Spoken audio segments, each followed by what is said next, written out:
Caden, what do we want to talk about today? Today, it'll be a little bit more of like how to be a teammate and, how to win, how to lose, how to keep your cool on the sideline a little bit more. Tiny bit of just, talking about soccer and how I don't like it. Okay. As a teaser.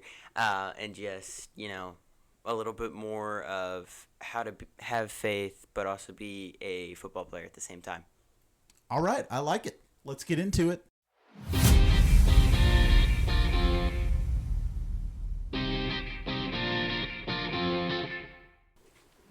Welcome to the Franchastic Podcast, Episode 2. And as we talked about, today's episode is titled Beyond the Scoreboard, or More Than a Game. So, Caden, what's on your mind today, buddy? Any big sports news coming up that you've, or that has happened that we want to kind of recap and go over? To start, we had a football camp that went over. It was Monday, Tuesday, Thursday. That was canceled, so it was Monday, Tuesday, and then Friday. And it was that was like a football camp thing, kind of getting the season started, like NFL training camp a little bit, and just getting to know your teammates, learning your position, getting a cool shirt. Yeah, and of course you're adapting to a new team, so how's that feeling to you? It's pretty good right now. I'm just trying to get to know a few people that are going to be on JV and just trying to be a good teammate.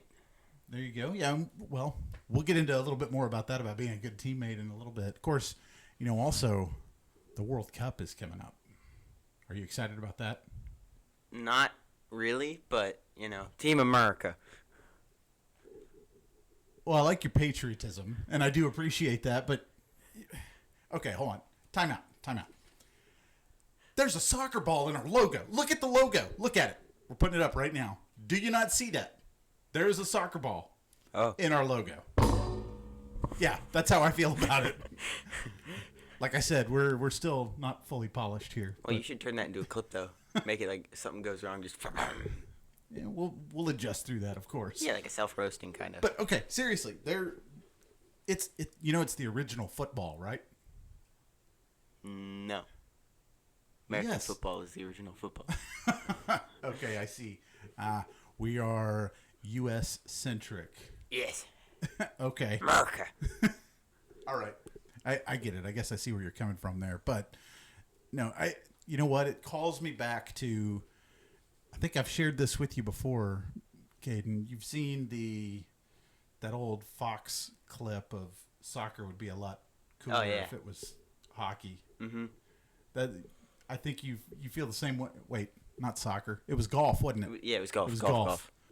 We'll try to review that sometime. Yeah, and in fact, you know what? Go check it out. Go look it up. I'll even tell you what. Put a link in. We'll repost it on social media. Yeah. It's golf would be a lot cooler if it was hockey. Yeah, that was. It would be. And I think Caden feels the same Contact. way. You feel the same way about soccer, don't you? Mm-hmm. Yeah. It's like the joke. Why don't football players wear glasses? I don't know. Why don't football players wear glasses? Because it's a contact sport. And he's in glasses. That's great. Well, yeah, but I wear delivered, contacts buddy. on the field. That's good. Excellent. Well, so let's transition here. Let's talk because look, we're not a hot takes podcast. Even though I might make a few. He will make a few, like proclaiming that soccer's not a real sport. He said it, not me. I didn't say that. That was his words and not mine. Go back and check the tape. I never said it was a real sport. Exactly. Whoa. Wait, you got me there. I never said it wasn't okay, real. But seriously, we're not a hot takes podcast. That's not what we're here about. We are, of course, we want to talk about theology. We don't want to beat anybody over the head with it, as we've talked about. But unless it's hockey. But continue. No,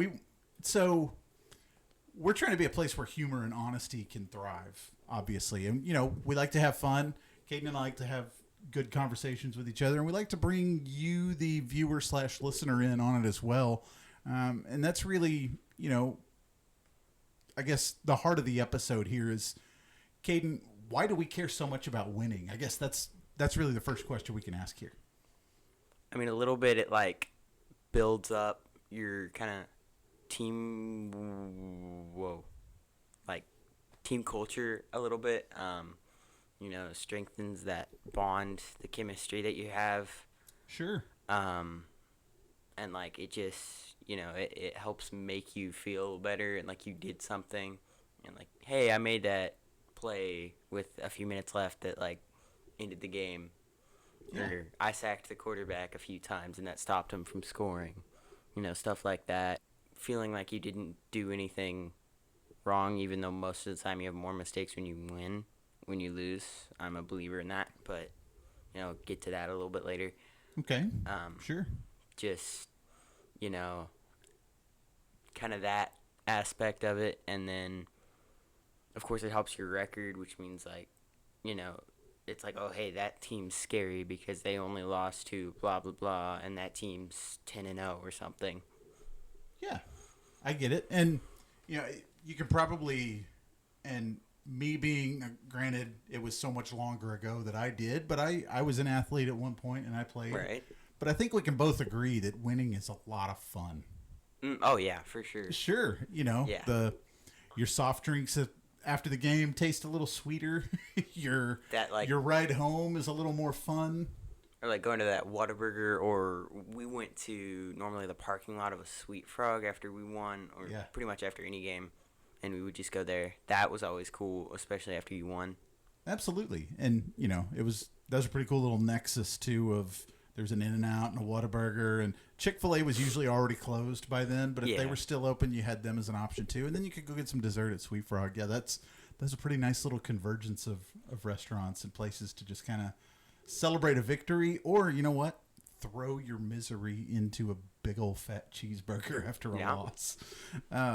No, I think that's what you're talking around here, though, Caden. If I can, not to try to put words in your mouth here, but there is a lot less pressure from your coaches and even the parents at points whenever you're having success, whenever things are going well. And, you hit on something a little while ago, and I think we ought to go back to that. You mentioned you believe players make a lot more mistakes when they're winning. Talk about that a little bit more. It's just, when you're winning, there's a few plays that could have happened that could have changed the entire momentum of the game. And normally, like, I'm not going to hate on him, but there's a quarterback, Caleb Williams. I won't hate on him for the Bears fans. I think he gets bailed out a lot. And, like, he throws, like, 2 picks in a game. They get turned into touchdowns. Their defense stops the next drive that the other team has. I don't know. And then suddenly it's only a 1-score game. He goes in there in the fourth quarter, scores a touchdown, and then everybody calls him amazing because he got bailed out by his defense. And it's just like, you could have been destroying him had you not thrown those 2 picks, or, the anything could have been wide open if you hadn't fumbled on a simple sweep that like only one person tackled you from. Okay. Yeah, and I see what you're saying there. And let's talk a little further. You mentioned Caleb Williams. Another one is actually, to go a little bit more back to kind of my day as a fan, was Eli Manning. I've always felt the same way about him. And I know you got to watch the kind of the back half of his career a little bit. But it's the same kind of thing that, yes, he wins games, he does stuff. And what do Caleb Williams and Eli Manning have in common? They throw a lot of picks and then get bailed out by defenses. That's not where I was going with that, but no, you're fine. Look at the root level though of it. What do they have in common with Tom Brady, with Tony Romo, with Brock Purdy, with, let me name another one just to keep the fires going here, former athlete Cam Newton, Jalen Hurts? What do they all have in common? They all play quarterback. There you go. Okay. And we tend to judge our quarterbacks based on one thing alone, don't we? Performance and touchdowns specifically. Team score? Yeah, team score. And I think team results. And that's where a lot of pressure comes from. You see, especially quarterbacks, you see them being saddled with the wins and losses. Period. And the best example I can give you of that, 2 quarterbacks that both played for the team that I used to cheer for when I was more of an NFL fan. I'm still an NFL fan, actually. I love the NFL. Just Hashtag college football's better. I really only have one team. Caden's just full of the hot takes today. It is, though. I don't have a team really that I'm fully invested in now in the NFL. I'll just say that. But it used to be the Cowboys, and I like to tell people I'm a recovering Cowboys fan. But if you put Troy Aikman and Tony Romo side by side, Romo was the more accomplished quarterback. Now, again, don't misread what I'm saying here. I love Troy Aikman. I wore his jersey in middle school and in high school. I was the biggest fanboy of him. Still love him to this day, and I'm very grateful for what he did as an NFL quarterback. But he did not put up the gigantic numbers and everything that Tony Romo did. Romo was the opposite of what we were talking about at the beginning there, though. He was constantly, I guess, the opposite of bailed out. He was constantly put in, he was unbailed. He was put in horrible, tough situations because the defense couldn't stop the opposing offense. And so he was losing games 52-48, 49-47, 56-54. Just these monstrous games where he would throw 4 or 5 touchdown passes. He'd have a pick or two, sure. Right. And, I mean, there's no quarterback out there that's never thrown an interception or never thrown an incomplete pass. So, to expect perfection is asking too high of these guys. But, Caden, buddy, this is something you and I have talked about quite a bit. But let's say you get out there on the field, the first drive stalls, you have to punt, and then the other team goes right down the field and scores. What's going through your mind at that point? What could I have done better? Why did I not, only make a carry for 3 yards? Or why did I drop that pass that I was wide open for? Just what could I have done to make our team do better? Okay. All right. And are there some other questions that you ask as well? A little bit more of what happened? How should I respond? What coverages are they running? How many people are blitzing? What, on defense, what plays are they running? Are they running more pass? Are they more run? And then just kind of reevaluate myself and a little bit on our team of how we can respond to that. Okay, and see I think you're starting to venture into what I know a lot of coaches and parents want to see from players.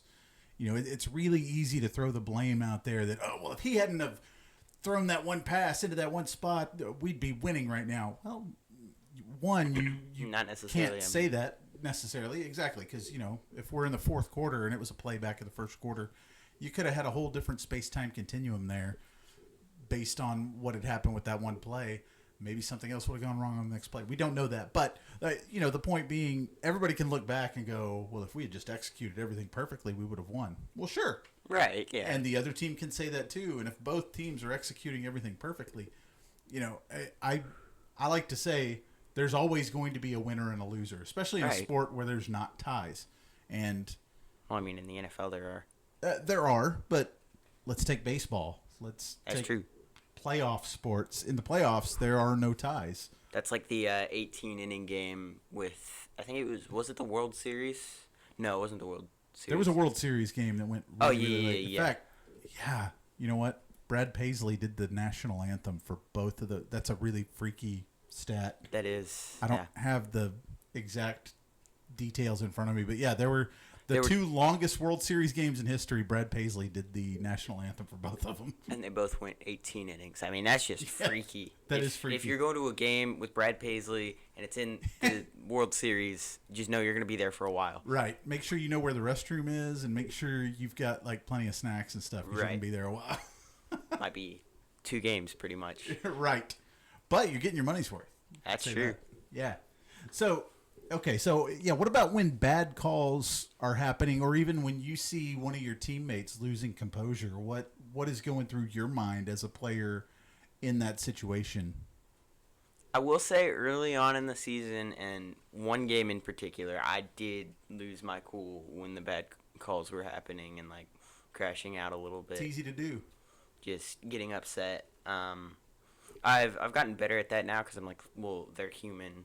And they're going to make mistakes. It's just, how do we respond again? And, maybe we shouldn't have been in that 4th down where we had to go for it. And then when a teammate crashes out, that point I try to cool him down a little bit. Sometimes I let him like vent to me a little bit, like, or take him to a coach, let the coach talk to him, and just kind of like comforting him a little bit and like, hey, I know you're upset, but chill out a little bit, like rein it in. It's okay. Don't lose your call or cool, because then bad calls again will happen, or Sure. you'll get thrown out of the game, and we don't need that, because especially if they're one of our best players. Absolutely. And that, I think that goes into two. Sometimes you've got to trust your coaches or even rely on your coaches a little bit. I don't know if you remember Right. this. This was one of the things I would always try to tell you guys. Oh yeah. When things are going crazy, let us or let me as the coach go crazy. Mm-hmm. Don't you go crazy. Because you know what? At the end of the day, and not a lot of coaches are going to admit this publicly, but here, I'm going to get really, really real with you guys. Check this out. You can win a game without your coaches, but you can't win a game without your players. Right? So that's what I would tell these guys, when the microphones are not on. I'm just going to look, we're real with each other here, right? Right, yeah. Absolutely. We're going to get into some deep stuff, and we're going to be honest with each other. And that's what I would tell the players is, look, if I get kicked out of the game, yeah, it's going to be terrible and it's going to look bad, but you know what? We didn't lose our quarterback. We didn't lose our halfback. We didn't lose our star linebacker. We didn't lose the safety that's been killing it all day and shutting them down. We Right. lost one of the guys that's calling some of the plays. We've got other coaches that can still call the plays and can still help you guys out. If they kick me out of here, that's fine. If they kick you out of here, though, that's really bad. Right. And plus, just we try to protect you players from going through a situation like that, the feeling of getting kicked out. And there was one game in particular, and look, we're not gonna name names here, No. but we're both thinking. I guarantee you of the exact same game last season 100%. where all the calls were going the way of the other team. There was some dirty play going on, and it was blatant yeah. and obvious right in front of the refs. And I got loud over on the sideline, and at one point, the players on our team were also starting to chime in, and that's when us as coaches were like, guys, shut it down. Y'all stop. And, it also kind of came to us that we're probably setting a pretty poor example here. And so that was something we talked about that week with parents and with coaches throughout the remainder of through the next week. Yeah. We talked about, look, we raise our voices so that you guys don't have to. We're out there advocating for you. And at the end of the day, it wasn't about the bad calls not going our way. And I want to let this really sink in. And in fact, this isn't even a direction I was planning to go with our discussion today, but I think this is a great spot for it. I wasn't getting mad about our team not getting the calls. What I was getting mad about and really trying to be vocal with the referees and the officials about was that you are allowing unsafe plays to happen against our guys, and you weren't calling those same things against the other team. So what I'm trying to say is here, you would not let our guys accidentally harm the other team, but the moment you saw one of their players intentionally harming a guy on our team, and it was intentional based on what we saw, you were swallowing the whistle and not calling things on it. And that's when we got loud and vocal and got really upset with what was going on, because you're protecting the other team, but you're not protecting our team. And that does not fly with me. One, as a parent. Two, as a coach. Three, is just a good fan of sportsmanship. Caden and Regan and Mom here in the house have given me grief at times because I'll call a call against the team I'm cheering for. And they're like, whose side are you on? And I'm like, look, I'm calling it the way I see it. If it's a dirty play, it's a dirty play. If it's a penalty, it's a penalty. I try to call it regardless of what laundry the guy is wearing on the field. A penalty's a penalty. And it should be fair and consistent across both ways, because then that's when you get really good competition. What do you think about that, buddy? No, you're completely right. Like, just kind of calling it where you see it. You want to make it as fair as possible, because you don't want to be the team that won, even though, they had all the calls going for them. And it's like, well, you don't want to be that team, because it's like, did you really win? or did you just get free yards? Yeah. Kind of like the Chiefs playoff run. That's all I'm gonna say. The hot takes again. Take all our takes with a grain of salt. I'm just talking. That's all I'm gonna say about that. I don't want to tick people off, but just kind of that. Well, we were having a conversation last week in our Sunday school class, and it really triggered some thoughts that I had about this conversation we were going to have, because we already kind of knew what we were going to discuss this week. Right. And talking about sportsmanship and competition, and I thought this really stood out to me. We were reading out of Psalm 34, and I just wanted to share with it because I thought this really goes along with what we talk about as far as being a good sport. And going out on the field, if you are proclaiming to be a Christian, or even if you're just proclaiming to be a good person and a good competitor and somebody who plays fairly, really think about this. This was the Psalm of David. David's talking about God, his Lord, and he says in verses 11 through 14, "Come, O children, listen to me. I will teach you the fear of the Lord. What man is there who desires life and loves many days that he may see good? Keep your tongue from evil and your lips from speaking deceit. Turn away from evil and do good. Seek peace and pursue it." And that ties back into, Caden, I think you remember one of my other big phrases that I used all the time was the second guy gets the flag. Yep. Share about that a little bit. What does that resonate with you? So kind of like what I think that meant, and talking about it a little bit because he is my dad. Like there will be one guy that like goes out there, rage baits you, holds you, pushes you off sides, gets you to jump off sides, gets you to false start, whatever, and you retaliate and you take a shot at him or you say something rude about him. That's the second guy, and the ref always sees that, and it's like, oh, hold up. Why did you do that? Because if you did nothing and you just bit your tongue and walked away, like turned the other cheek, then, well, the ref would have seen that, and boom, you're fine. It's a free 5 yards. Instead, you're getting penalized because you lost your cool. Yes. Yeah, exactly. So, and if the referee sees the first thing that happened and throws the flag for that, and then you turn around and you lose your cool with the other guy, what happens there? Then the flag's thrown again. But what happens? They counteract each other, and you lost that penalty. Exactly. Yeah, and you lost the advantage that you have. But you know what? Let's go a little deeper than that, though. Why should we react, or I guess not react in that situation, or react as a peacemaker in that situation, regardless of what flags fly? That's just kind of like influence. We're claiming to be believers, and then we're out there like, oh, why'd you call that? Or taking shots at people or pulling their face masks.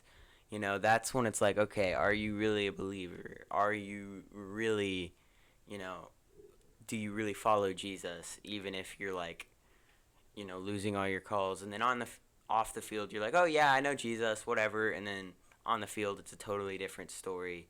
Yeah. That's good. And, last year you had the privilege, even though you were a first-year player, you were still an 8th grader on the middle school team. So you were one of the older guys. And, what did that mean to you, or how did that feel to you as being an example to the 6th and 7th graders that were watching you there? Yeah, I see you there. No, I didn't even say that on purpose. But yeah, going back to that, how do you, or how was that framed for you as being one of the big guys on the team with all these younger guys watching you? Just kind of, people are watching, so don't do stupid stuff. All right. One of the first conversations I had as an 8th grader in youth at my church was, you're an 8th grader, so act like it. Try to set a light, be an example, follow Jesus. Don't lose your cool. Don't talk to other players badly or say anything behind their back. Because we did have a few players that did that, or call them out if they do something wrong. Well, not wrong isn't a wrong play or anything. Like, if they do something morally wrong, Yeah. call them out and be like, hey, why did you do that? That wasn't right. Just trying to stand up and just be a light, even if everyone else doesn't want to be a light and doesn't want you to be. That's good. And so now you are a freshman Right. joining the high school team. Now, we are switching to a new team, but that's more aside from it, because you were going to be joining a new team this season anyway, Regardless, going into ninth grade since you're entering high school. But what are you looking for now as you look at the seniors, the juniors, and even some of the sophomores that some of these guys you might have actually, maybe you don't know them now, but you've known them in the past, or maybe future guys will join the team that are upperclassmen that you've Right. interacted with, gone to school with, seen at church. What do you look for from those guys? And even within the youth group, as you're moving up into high school there, what kind of things do you look for, and what's your mindset as now the little guy? And not, you're obviously not little, you're almost as tall as I am. But, what are you looking at and seeing as you look up at these guys? Kind of, first thing I do, I look for a little bit more responsible one that, like, wants to be a team leader. Obviously, definitely, like what I just described earlier, stands up for him. And I try to make friends with him instantly, try to build each other up with him.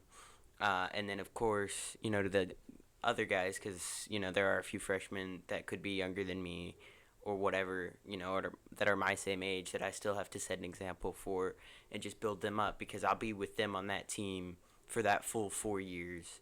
So just to kind of, do that, build up that camaraderism. I don't know. Camaraderie. Camaraderie. Is the word you're Thank looking you. for. Yeah. I don't even know that I said it right, but camaraderie. There we go. Camaraderie. Just, building that up a little bit. Try to just, have a tight-knit team dynamic.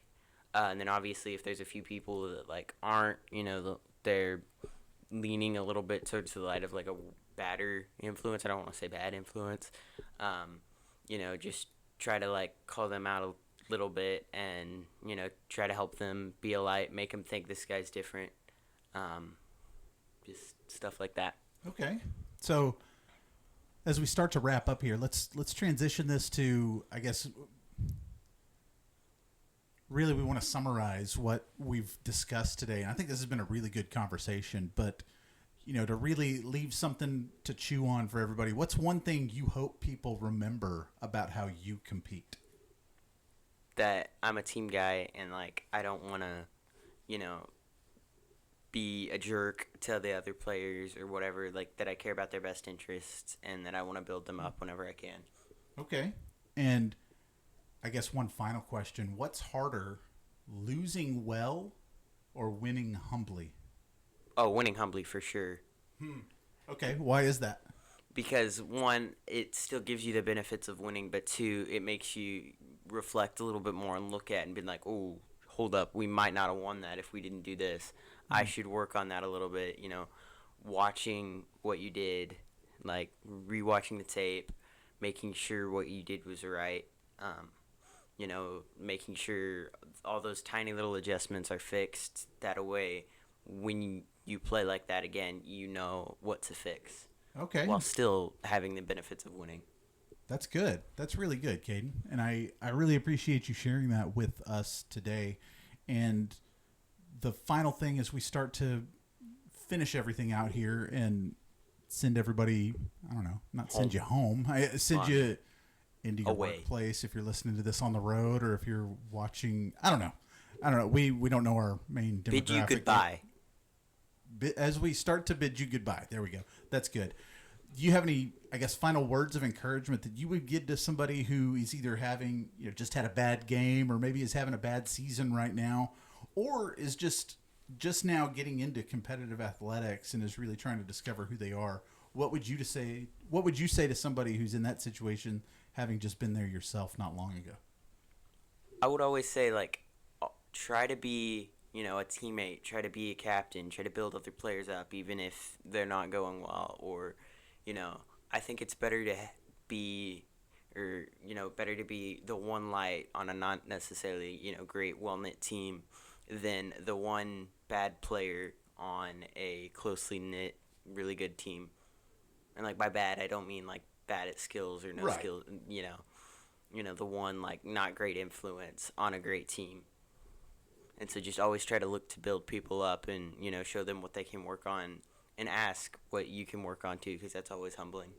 That you went really deep there, Caden, and that is fantastic, and I love that.